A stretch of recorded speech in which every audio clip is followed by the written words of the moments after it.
Same time they give negative feedback. Negative feedbacks are normally in the form of complaints, right? You are not doing this, your job is not good enough, or you're not able to achieve the budget that we set for you, right? Or your project is getting delayed.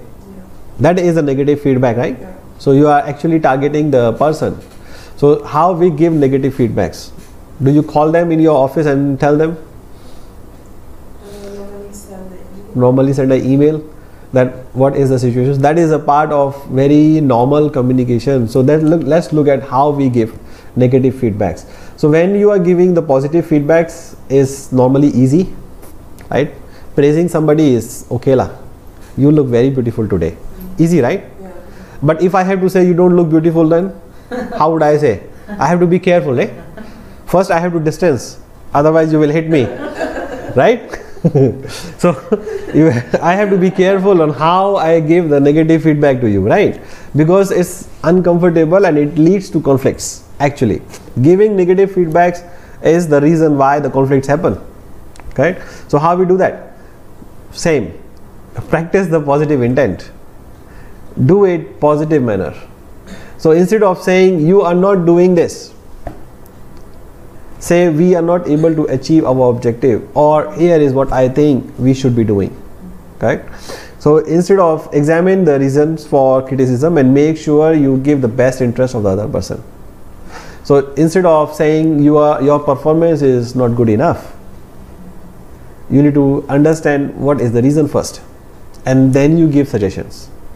Because before you understand the reason why he is not able to perform, you should not say directly that your performance is not good enough. You need to give them a reason why is it so. What do you think? Or you gonna ask him, right? Ask him first, why do you think your performance is dropping? Or why do you think what do you need from us to make sure that your numbers look good, right? If you follow the anybody of you following Simon Sinek? Simon Sinek? No?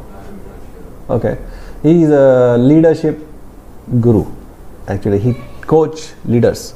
I recommend you follow Simon Sinek. SIMON SINEK. You can follow his LinkedIn page, or you can follow his Facebook page. He normally release a lot of videos on keynotes. He talk on the TED, he talks on the talk shows. He has a book, 2-3 books now already, and he normally give advices on how we communicate to peoples, how we do what are the leadership skills that we need in the business. So that he actually said, when the performance is not good. So normally leaders say your performance is not good. Instead of going to the person and say, what is it? What is the problem? Instead of asking the problem, your numbers look good. Are you okay or not? Do you need anything from us to help you out? Instead of but normally people go and say your numbers are not looking good. Better make it next quarter, otherwise you're gone. Right? That is normally we do, right? But the right way of communicating with the negative performance is, your numbers doesn't look good. What do you think we should be doing? Or what kind of help do you need from us? Right? That is the positive intent, and that is what missing in most of the organizations. When your performance is not good, your training is not good, your budget is not achieved, the leaders will not say, do you need anything from us? You will just say, better make it sure next year or next quarter, otherwise fire. Correct? So that is so you follow them, and then you will learn a lot of things. Focus on behavior, not on person, as we said in the previous conflict resolution as well. Focus on the behavior, not on the person himself. Be specific why that behavior is a problem, okay, and give examples. So when you are dealing with negative feedback, you don't have to say you are not you are not having a good performance. You need to say what exactly is that. maybe he is coming late, right? Maybe he is going early, maybe he is having too many breaks, correct? So these are specific example of not being able to perform. Or you are very rude to the employees because I get so many complaints from the customers.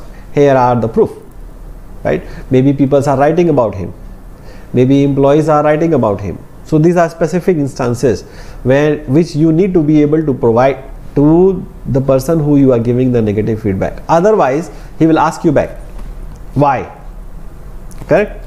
That will lead to a conflict if you are not able to give specific examples. So normally whenever you notice somebody is doing not so good things, you note it down, keep it with you. If it's possible, convey immediately, because you don't want to have a negative person in your organization for a very long period of time. Okay, you want to fix it as soon as possible, instead of keeping it for an annual review, and don't accumulate. Okay, acknowledge the feelings and his point of view. So you need to understand his point of view as well, why he is not able to perform, and then acknowledge his point of view. Okay, we understand now how we resolve it, because positive intent, we want to keep this person in the company, we want to make our company grow, correct? And we have every reason to say he is doing it in good faith, not in a bad faith, right? And get inputs from the receiver, what to change, what he needs from us to help him out, correct? Focus on the future, what it needs to be done, and includes credit. Normally what I have learned is, once we do the criticism, first we tell them what is good about them. You are very good, you are honest, okay, you're hardworking, we understand. You're good with the employees, we understand. Now what is the problem, right? So when you are giving the positive feedback first, normally the defenses are already down, because when you want to talk about any person with the performance issues and you tell them you want to talk about their performance, they will come armed with their own reasons why they are not able to perform, or they will come and tell you first that they are not able to perform because of this, because of that, because of this, because of that. So they come with the defenses already, right? But if you start with positive intent, positive behavior, positive comments, they kind of like calm down in their own mind, drop their defensive, and then you talk about the negative feedback, because their defenses are already down. You don't, as we said, we don't want to be defensive, but how will you stop other person from being defensive, correct? So you need to, when your employees are getting defensive, you need to stop them from getting defensive as well. And end session with the encouragement as well. So this is sometime now I am practicing most of the time. I give a tough message that we are not doing good, but at the end I say, oh, having all said this, we have already done a very good job. We already reached this, but we still need to get more done, correct? So that is the encouragement. So you still encourage the people to follow what you want them to follow, right? Okay. And receiving the negative feedback.